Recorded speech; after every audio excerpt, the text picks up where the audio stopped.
안녕하십니까. 이번 시간에는 유언을 공부해 보도록 하겠습니다. 먼저 교재는 186페이지예요. 유언의 총칙 파트를 먼저 보죠. 자, 1번에 이제 유언의 의의를 먼저 봅시다. 자, 동그라미 1번의 개념을 먼저 좀 체크를 한번 해보도록 합시다. 유언이란 유언자가 자기의 사망과 동시에 일정한 법률 효과를 발생시킬 것을 목적으로 하는 일정한 방식에 따라 행해지는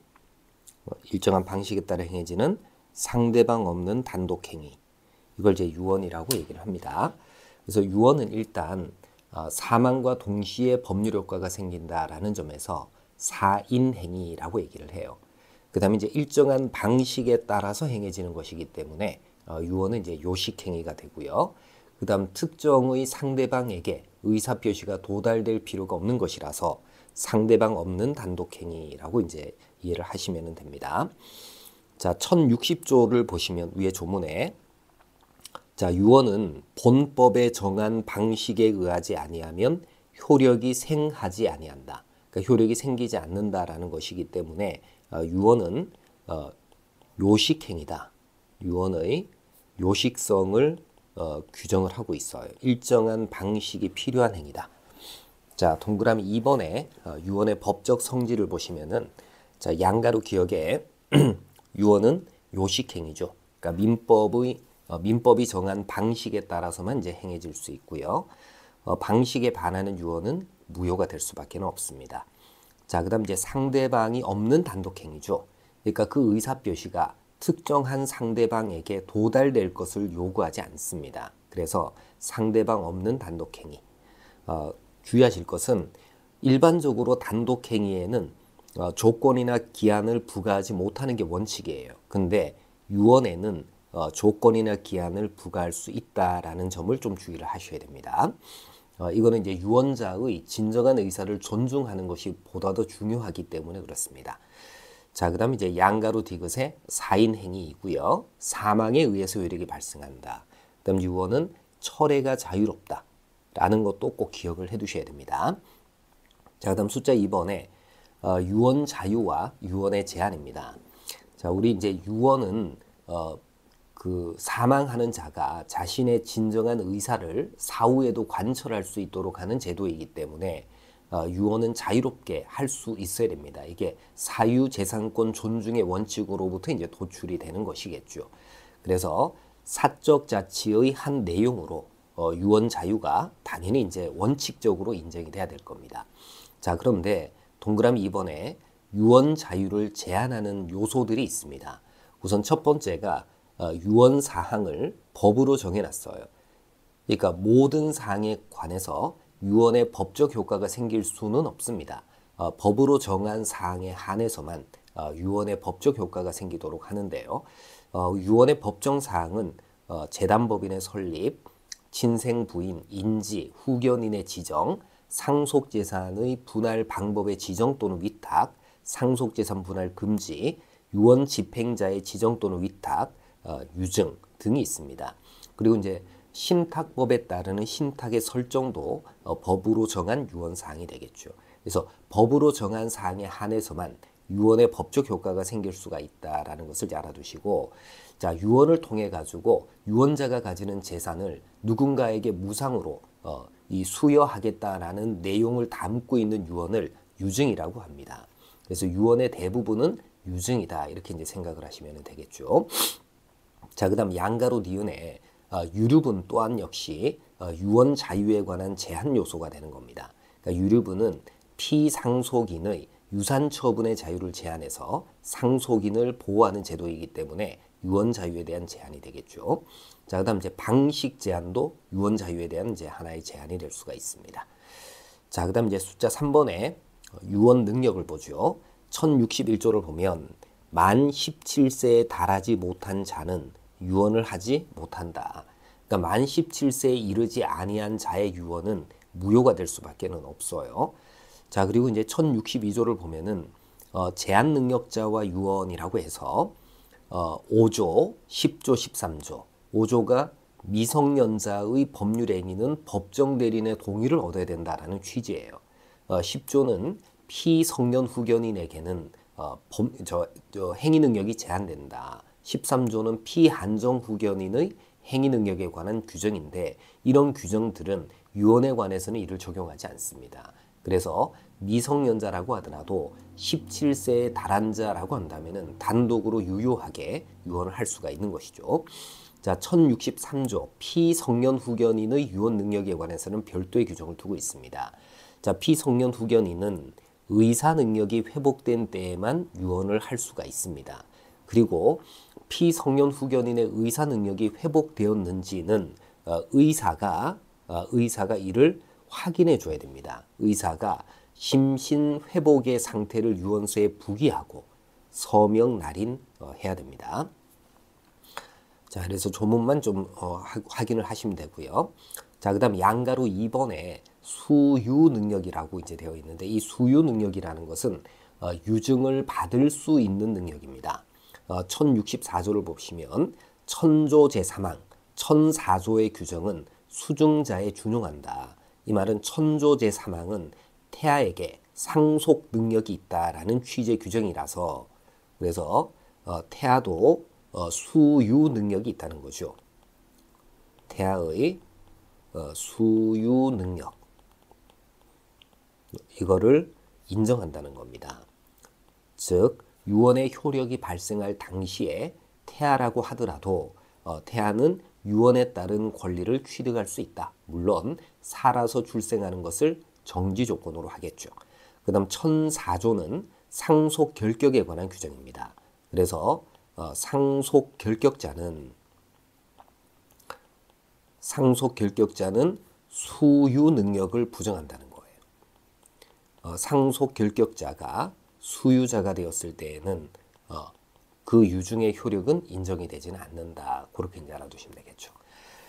자, 그 다음에 이제 제2절 유언의 방식 쪽으로 가실 텐데, 자, 유언의 방식은 유언 쪽에서 출제가 가장 높은, 출제 빈도가 가장 높은 파트이기 때문에 이 부분은 여러분들이 잘 정리를 해 두실 필요가 있습니다. 유언의 방식.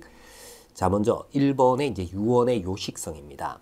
자, 1060조가 유언이라는 것이 요식행위다라는 것을 밝히고 있고요. 그 다음 1065조는 유언의 법정 방식을 제시를 하고 있습니다. 그래서 1065조를 보면 유언의 방식은 자필 증서 방식, 그 다음에 녹음에 의한 방식, 그 다음에 공정 증서 방식, 그 다음 비밀 증서 방식, 그 다음 구수 증서 방식 이렇게 총 5가지의 유언의 방식을 인정을 하고 있습니다. 자, 동그라미 1번에 유언 요식성의 취지를 보세요. 유언을 요식행위로 한 것은 유언자의 사후에 그 유언자의 진정한 의사를 확보함으로써 유언의 존재 여부나 내용의 불확실성을 없애고 동시에 유언자로 하여금 신중하게 의사표시를 하도록 하고 유언서의 위조나 변조를 막아서 결과적으로는 사후 분쟁을 방지하는 것이 유언 요식성의 이제 취지다. 이렇게 이제 알아두시면 돼요. 자, 그 다음에 이제 동그라미 2번에 법정 방식주의를 취하고 있습니다. 그러니까 민법은 유언 방식으로 5가지를 한정하는 법정 방식주의를 채택하고 있습니다. 다만 구민법 시행일 당시의 유언은 법정 방식에 부합하지 않더라도 민법 시행일부터 유언 효력 발생일까지 사이에 그 의사표시를 할 수 없는 상태에 있는 경우라면 효력을 잃지 않고 유언의 효력이 인정이 될 수가 있습니다. 자, 그 다음 이제 동그라미 3번에 유언자의 진정한 의사에는 부합하지만 법정 방식을 위반한 유언의 효력은 이건 무효라고 보는 것이 우리 판례의 태도입니다. 그러니까 유언자의 진정한 의사에 합치된다고 하더라도 법으로 정한 방식에 위반한 유언이라고 한다면 그 유언은 효력이 없습니다. 자, 이제 구체적으로 5가지의 유언 방식들을 하나하나 검토를 한번 해보죠. 먼저 이제 숫자 2번에 자필 증서 방식에 의한 유언입니다.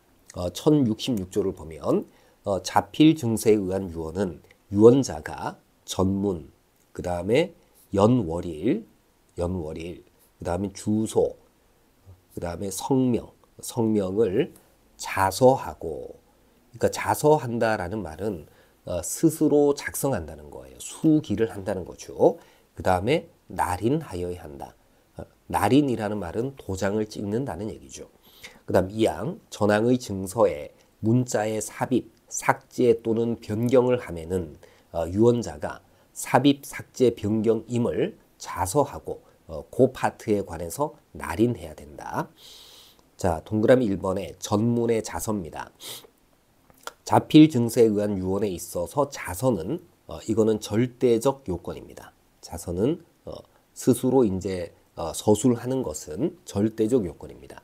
따라서 워딩된 말이 들어가 있으면 타이핑된 말이 문자로 들어가 있으면은 자서가 아니죠. 다만 본문의 일부가 자서가 아닌 경우에 그 부분이 부수적이고 첨가적 부분이라고 한다면 유효한 것이라고 봐야 됩니다. 그리고 자서이기만 하면 족하지 그것이 외국어나 약자 등으로 작성이 되었다고 하더라도 무방합니다.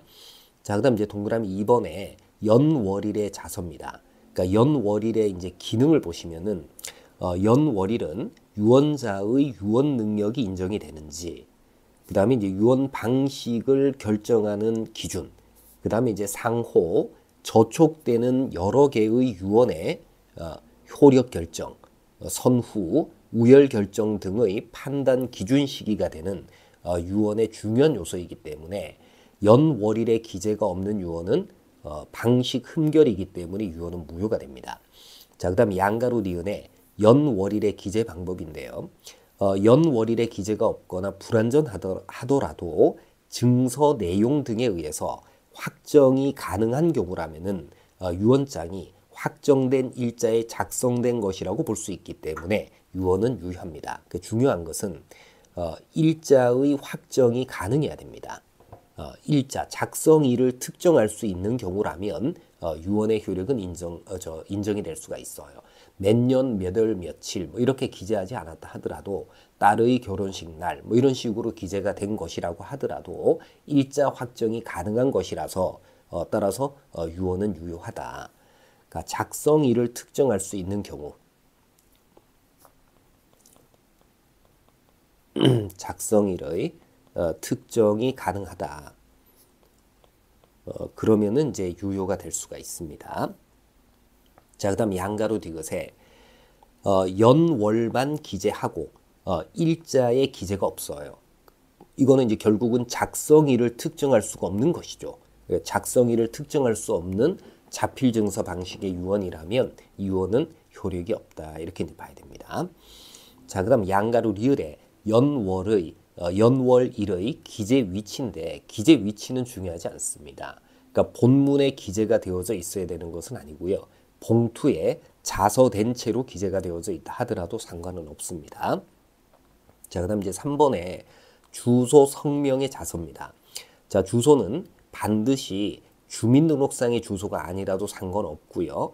유언자의 생활의 근거지를 기재하면 됩니다. 그러니까 생활의 근거지를 이제 기재하면 되고, 그다음에 이제 유언자의 특정에 지장이 없다고 하더라도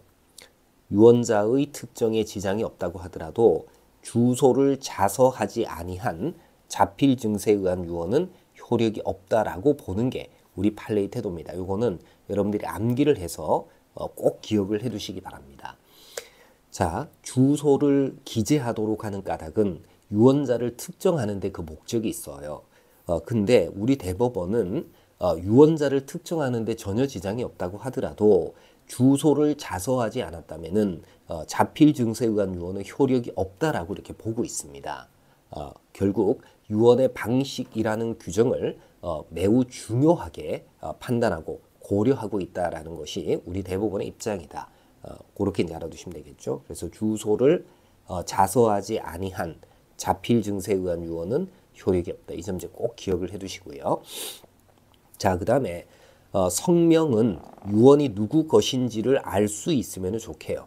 따라서 가족관계 등록부 상의 성명을 기재해야 되는 것은 아니고요. 예명이나 아호, 별명 등을 기재하더라도 무방합니다. 자, 그 다음 이제 4번의 날인인데, 자, 날인은 도장을 찍는 행위를 날인이라고 얘기를 합니다. 근데 날인을 할 때 시린에 의해야만 하는 것은 아니에요. 무인을 하는 것도 유효하다라고 보는 게 우리 판례의 태도입니다. 무인이라는 것은 손가락 도장을 찍는 거죠. 자, 그 다음에 날인은 반드시 유언자가 직접 앞날해야 되느냐, 유언자가 직접 찍어야 되느냐, 아니면 타인으로 하여금 날인하게 하는 것도 가능하냐, 타인으로 하여금 날인하게 하는 것도 가능합니다. 자, 그 다음에 유언자의 진정한 의사에 합치하더라도 날인이 없는 자필 유언의 효력은 없다. 요 점도 이제 꼭 기억을 해 두셔야 되겠죠. 날인이 없는 자필 유언 증서는 유언으로서는 효력이 없어요. 자, 그 다음 이제 동그라미 5번에 문자의 삽입 삭제 변경입니다. 자, 자필 증서에 문자의 삽입, 삭제 또는 변경을 하면은 유언자가 이를 자서하고 날인을 해야 됩니다. 다만 증서의 기재 자체에 의하더라도 명백한 오기를 정정하는 경우가 있을 수 있어요. 그러니까 명백히 오기인데 이를 정정하는 것에 지나지 않는다면은 비록 정정 부분에 날인을 하지 않았다 하더라도 유언의 효력에는 영향을 미치지 않는다라고 보는 것이 우리 판례의 태도죠. 이것도 이제 기억을 해두시기 바랍니다. 자, 그다음 숫자 3번에 녹음에 의한 유언을 보세요. 자, 녹음에 의한 유언은 유언자가 유언의 취지, 그 다음에 이제 그 성명과 연월일을 구술하고, 그 다음에 이제 이에 참여한 증인이 유언의 정확함과 그 성명을 구술하는 이런 방식으로 하게 됩니다. 자, 그래서 녹음에 의한 유언의 경우에는 증인이 참여를 해야 되는데 증인의 수는 제한이 없습니다. 그러니까 증인이 한 명 참여했다고 하더라도 상관이 없죠. 이는 비교를 하셔야 됩니다. 여러분 자필 증서 방식에 의한 유언의 경우에는 증인의 참여가 필요하다 불필요하다. 증인의 참여가 불필요하다. 참여가 불필요하다. 요 점을 알아두시고, 자, 녹음에 의한 유언의 경우에는 증인이 참여를 해야 되는데 증인의 수에는 제한이 없기 때문에 증인이 한 명이라고 하더라도 녹음에 의한 유언은 가능하다. 자, 그 다음에 이제 공정증서에 의한 유언 쪽으로 가죠. 1068조입니다. 공정증서에 의한 유언은 유언자가 증인 2인이 참여한 공증인의 면전에서 유언 취지를 구수하고, 그 다음에 이제 공증인이 이를 필기 낭독해서 유언자와 증인이 정확함을 승인한 후에 각자 서명하거나 또는 기명 날인 하여야 합니다. 자, 그러니까 공정증서에 의한 유언의 경우에는 증인 2인이 필요합니다. 그러니까 증인 2인이 참여하고 공증인의 면전에서 유언자가 유언의 취지를 구수합니다. 구수한다는 말의 뜻은 말로 그 의미를 전달한다는 거예요. 구수하고, 그 다음 공증인은 구수된 내용을 필기한 다음에 이를 낭독해서 유언자와 증인이 정확함을 승인하고, 그 다음에 거기에다가 서명 혹은 기명 날인을 해야지 공정증서에 의한 유언의 방식을 충족한 것이 되겠죠. 자, 동그라미 1번의 의의를 보세요. 공정증서 유언은 유언자 스스로 증서를 작성할 필요가 없고, 그 다음 유언의 존재를 명확히 하고 내용을 확보할 수 있다는 장점이 있습니다. 또한 공정증서에 공정력이 있기 때문에 유언의 검인 절차를 거치지 않아도 된다라는 점에서 유언 집행에 편의가 있다. 이렇게 알아두시면 돼요. 그러니까 유언의 검인 절차가 불필요하다. 반면에 이제 자필 증서 방식에 의한 유언이나 녹음에 의한 유언의 경우에는 유언을 집행하기 위해 가지고는 유언이 이게 정상적으로 작성이 된 것인지를 검증하는 절차를 거쳐야 됩니다. 이를 검인 절차라고 얘기를 하는데, 검인 절차를 거쳐야지 유언의 집행에 나아갈 수가 있어요. 반면에 공정증서에 의한 유언의 경우에는 유언 집행에 나아갈 때 유언의 검인 절차를 거치지 않아도 된다라는 장점이 있죠. 자, 그 다음 이제 공정증서 방식에 의한 유언의 요건입니다. 2인 이상의 증인이 참여를 해야 됩니다. 이게 녹음에 의한 유언의 경우에는 증인이 1인이라도 상관이 없지만 공정증서 유언의 경우에는 2인 이상의 증인이 필요합니다.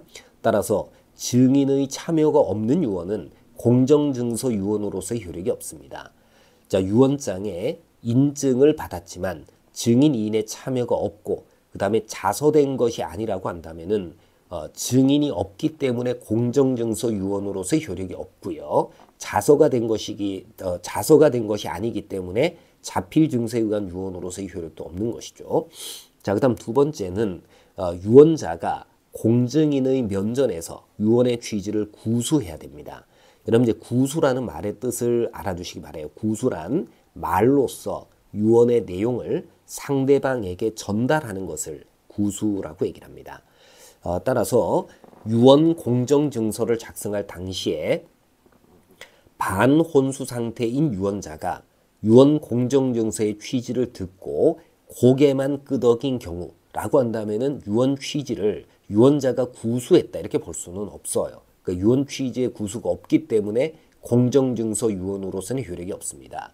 자, 그러나 공증인이 유언자의 의사에 따라 작성한 유언의 취지가 적혀있는 서면으로 유언자에게 질문해서 유언자의 진위를 확인한 다음에 서면을 낭독하여 준 방식이라면 이는 유언 취지의 구수의 요건을 갖추었다 이렇게 봐야 됩니다.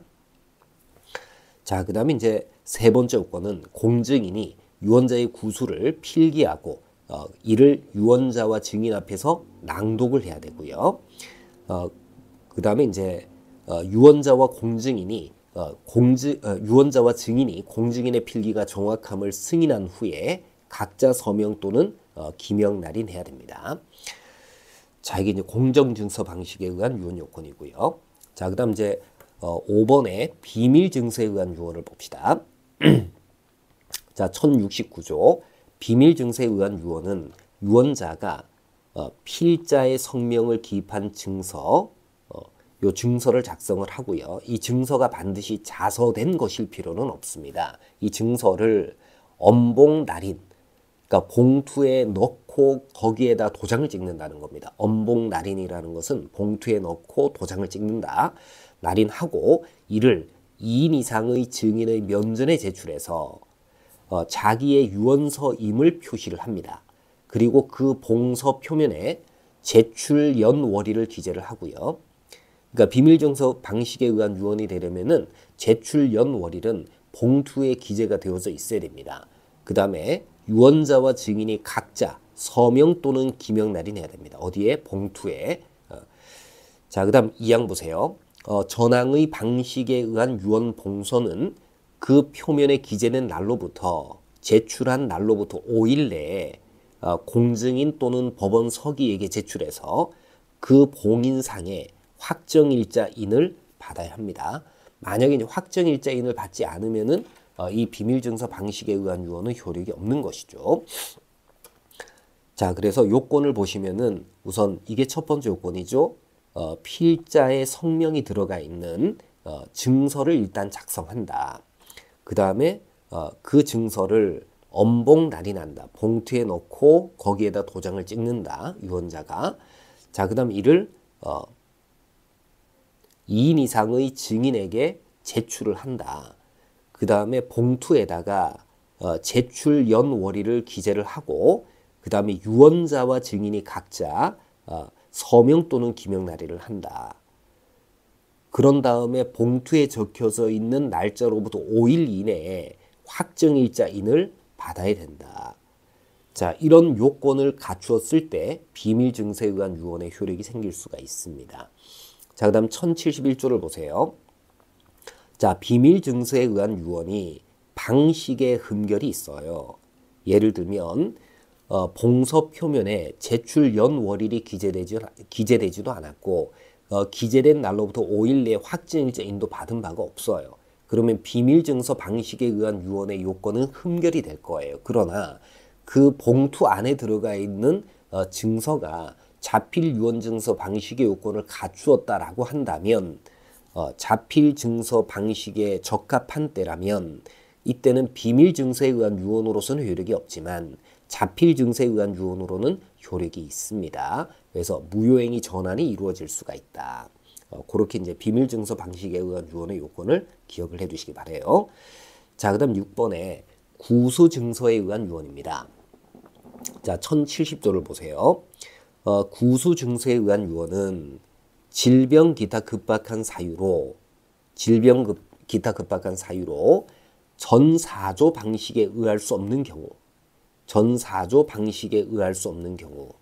그러니까 자필증서나 녹음, 공정증서나 비밀증서 방식에 의한 유언을 할 수가 없는 경우에 유언자가 2인 이상의 증인의 참여로 그 1인에게 유언의 취지를 구수하고 그 다음에 구수를 받은 자가 이를 필기 낭독해서 유언자와 증인이 정확함을 승인한 후 각자 서명 또는 기명 날인해야 됩니다. 이게 구수증서 방식에 의한 유언입니다. 자, 이 항 보세요. 전항의 방식에 의한 유언은 증인 또는 이해관계인이 급박한 사유 종료한 날로부터 7일 내에, 아까 비밀증서는 제출일로부터 5일 이내이지 않습니까? 구수증서는 급박한 사유 종료한 날로부터 7일 내입니다. 급박한 사유 종료일로부터 7일 내에 법원에 그 검인을 신청해야 된다. 비밀증서의 경우에는 그 봉투에 확정일자 인을 받으면 되지만 구수증서 방식에 의한 유언의 경우에는 법원에다가 검인을 신청을 해야 됩니다. 일반적으로 검인 신청이라는 것은 유언을 집행하는 절차의 한 단계예요. 근데 구수증서에 의한 유언의 경우에는 검인 신청이라는 것이 유언의 효력 요건이다라는 것을 이제 꼭 알아주시기 바랍니다. 자, 그다음 이제 제 1063조 제2항의 규정은 구수증서에 의한 유언에는 적용하지 않는다. 그러니까 의사가 참여를 해가지고 어쩌고 저쩌고 해야 된다라는 게 1063조 제2항인데 이 2항의 규정은 구수증서에 의한 유언에는 적용하지 않습니다. 자, 1번에 이제 의를 보세요. 구수증서에 의한 유언이란 질병 기타 급박한 사유로 다른 유언의 법정 방식으로 유언을 할 수 없는 경우에 인정되는 유언 방식을 말합니다. 그러니까 구수증서 방식에 의한 유언을 우리 민법은 유언의 보통 방식의 하나로 규정을 하고 있지만 구수증서 방식에 의한 유언은 유언자가 그 방식을 자유롭게 선택할 수 있는 것은 아니에요. 그래서 보통 방식의 하나로 규정되어져 있지만 다른 방식의 유언과는 다르죠. 그래서 오히려 규정은 보통 방식의 하나로 규정이 되어져 있지만 실질적으로는 다른 방식을 쓸 수 없을 때 쓰는 유언 방식이 되겠죠. 보충 방식이 된다. 이렇게 이제 이해를 하시면 돼요. 자, 그다음에 이제 요건으로 갑시다. 급박한 사유로 다른 방식의 유언이 불가능해야 됩니다. 만약에 다른 방식의 유언이 가능함에도 불구하고 구수증서 방식의 유언서를 작성했다면은 이때는 그 유언의 효력은 인정이 되지는 않습니다. 자, 그다음에 이제 두 번째 요건은 2인 이상의 증인이 참여를 해야 됩니다. 그 다음에 참여한 증인 중 1인에게 유언의 취지를 구수해야 되겠죠. 자, 역시 이제 유언 취지의 구수라는 것은 유언의 내용을 말로써 전달하는 것을 뜻하기 때문에 증인이, 둘째 줄에 보시면 증인이 제3자에 의해서 미리 작성된 유언의 취지가 적혀있는 서면에 따라 유언자에게 질문하고 유언자가 동작이나 간략한 답변으로 긍정하는 방식은 유언 당시 유언자의 의사 능력이나 유언에 이르게 된 경위 등에 비추어 그 서면이 유언자의 진의에 따라 작성되었음이 그 서면이 유언자의 진의에 따라 작성되었음이 분명하다고 인정되는 등의 특별한 사정이 없다면은 유언 취지 구수에 해당한다고 볼 수가 없습니다. 왜냐하면 여기서는 제3자에 의해서 미리 작성된 유언의 취지가 적혀있는 서면이죠. 그러니까 이건 유언자가 작성한 것이 아니라는 거예요. 근데 이 내용이 유언자 진의에 따라 작성이 되었다라는 게 분명하다. 그러니까 유언자가 부른 것을 제3자가 서면으로 작성했다. 이렇게 볼 만한 특별한 사정이 없다면은 유언의 취지가 구수되었다. 이렇게 볼 수가 없어요. 자, 그다음 세 번째는 구수받은 자가 이를 필기 낭독하고 유언자와 증인이 정확함을 승인한 후에 각자 서명 또는 기명 날인을 해야 됩니다. 자, 이럴 때 의사가 심신회복의 상태를 부기하고 서명 날인할 필요는 없습니다. 그러니까 피성년 후견인이 구수 증세에 의한 유언을 할 때에는 증인이 참여를 하기 때문에 의사가 심신회복의 상태를 부기하고 서명 날인할 필요는 없어요. 자, 그다음 이제 양가로 리을에 증인 또는 이해관계인이 급박한 사유가 종료한 날로부터 7일 내에 법원에 검인 신청을 해야 됩니다. 자, 동그라미 기억에 구수증서 방식에 의한 유언을 한 경우에는 특별한 사정이 없으면 유언이 있은 날에 급박한 사유가 종료되었다라고 봐야 됩니다. 그래서 유언이 있은 날로부터 7일 이내에 검인 신청을 해야 됩니다. 그리고 구수증서 방식에 의한 유언을 한 후에 법원의 검인을 받지 아니하고 인증을 받았다라고 한다면은 유언은 효력이 없다 이렇게 봐야 되겠죠. 자, 그다음에 이제 7번에 유언의 증인 쪽으로 넘어갑니다. 여기는 이제 증인 결격 사유가 있는데 이 증인 결격 사유만 여러분들이 잘 기억을 좀 해두시면 됩니다. 자, 다음 각 호의 어느 하나에 해당하는 사람은 유언에 참여하는 증인이 되지 못한다. 1호 미성년자, 그다음 2호 피성년 후견인, 피한정 후견인, 3호 유언으로 이익을 받을 사람, 그 다음에 그의 배우자 직결 쪽, 유언으로 이익을 받을 사람이나 그의 배우자나 직결 쪽은 유언의 증인이 될 수가 없어요. 근데 이제 주의하실 것은 동그라미 1번에 유언으로 이익을 받을 사람의 의미에서요. 유언 집행자는 증인 결격자에 해당한다고 볼 수가 없다. 유언으로 이익을 받을 자다 이렇게 볼 수가 없다라는 점을 꼭 기억을 해두시기 바랍니다. 그래서 이런 정도를 이제 정리를 하시면 될 것 같습니다.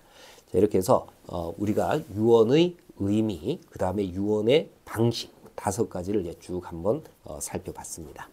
자, 오늘 강의는 여기까지 하도록 하겠습니다. 마치겠습니다.